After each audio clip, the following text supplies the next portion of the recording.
नमस्कार महाराष्ट्र, तुमच्याकरिता एक अतिशय महत्त्वपूर्ण शासन निर्णय घेऊन आलेलो आहे। भविष्य निर्वाह निधी जीपीएफ वर्गणीदारांना रक्कम काढण्याबाबत महत्त्वपूर्ण शासन निर्णय आहे। तर काय आहे सविस्तर वृत्त जाणून घ्या आणि जास्तीत जास्त लोकांना शेअर करा।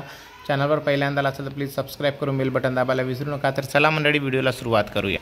बंधूंनो, भविष्य निर्वाह निधीच्या वर्गणीदारांना धार्मिक यात्रेचा खर्च भागवण्याकरिता भविष्य निर्वाह निधीमधून नापरतावा रक्कम काढण्यास मंजुरी देण्याबाबत राज्य शासनाच्या सामान्य प्रशासन विभागाकडून 31 मे 2024 रोजी अत्यंत महत्त्वपूर्ण शासन निर्णय निर्गमित करण्यात आलेला आहे। सदर दिनांक 31 मे 2024 रोजीच्या शासन निर्णयानुसार शासन आदेश असा देत आहे की महाराष्ट्र सर्वसाधारण भविष्य निर्वाह निधी नियम 1998 मधील नियम 16 नुसार वर्गणीदारांची 10 वर्षाची सेवा पूर्ण झाल्याच्या नंतर खंडित सेवेचा समावेश धरून अथवा नियत सेवा निवृत्तीपूर्वी 10 वर्ष यापैकी जे आधी घडेल त्यापैकी वर्गणीदाराच्या खाती जमा असणारी निधीच्या रकमेतून स्वतः अथवा महाराष्ट्र सर्वसाधारण भविष्य निर्वाह निधी नियम 1998च्या नियम 2-3 मधील कुटुंबाच्या व्याख्येमध्ये समाविष्ट असणाऱ्या वर्गणीदाराच्या कुटुंबातील व्यक्तीच्या धार्मिक यात्रेचा खर्च भागवण्याकरिता रक्कम काढण्याकरिता पुढील अटी शर्तीच्या अधीन राहून परवानगी देण्यात येत आहेत।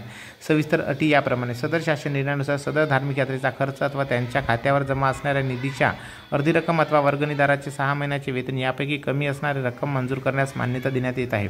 सदर धार्मिक यात्रेच्या खर्चाची रक्कम ही वर्गणीदारास आपल्या संपूर्ण सेवा कालावधीमध्ये फक्त एकदाच अनुज्ञेय असणार आहेत। या संदर्भात सामान्य प्रशासन विभागाकडून 31 मे 2014 रोजी निर्गमित करण्यात आलेले शासन निर्णय मी स्क्रीनवर स्क्रोल करतो, तुम्ही तो बघू शकता। काही शंका असले, अडचण असले तर तुम्ही कमेंट्स करून नक्की लिहा। चांगला निर्णय असं मला वाटते, तुम्हाला कसं वाटते तुम्ही कमेंट्स करून नक्की लिहा। तुम्ही आपल्या चॅनलवर एवढं प्रेम दाखवता, चॅनलला प्लीज सबस्क्राइब करा विनंती आहे। लवकरच आपण 50,000 सबस्क्रायबरचा विश्वास जिंकणार आहोत। धन्यवाद। परत भेटूया अशाच एका माहितीपूर्ण व्हिडिओवर। जय महाराष्ट्र।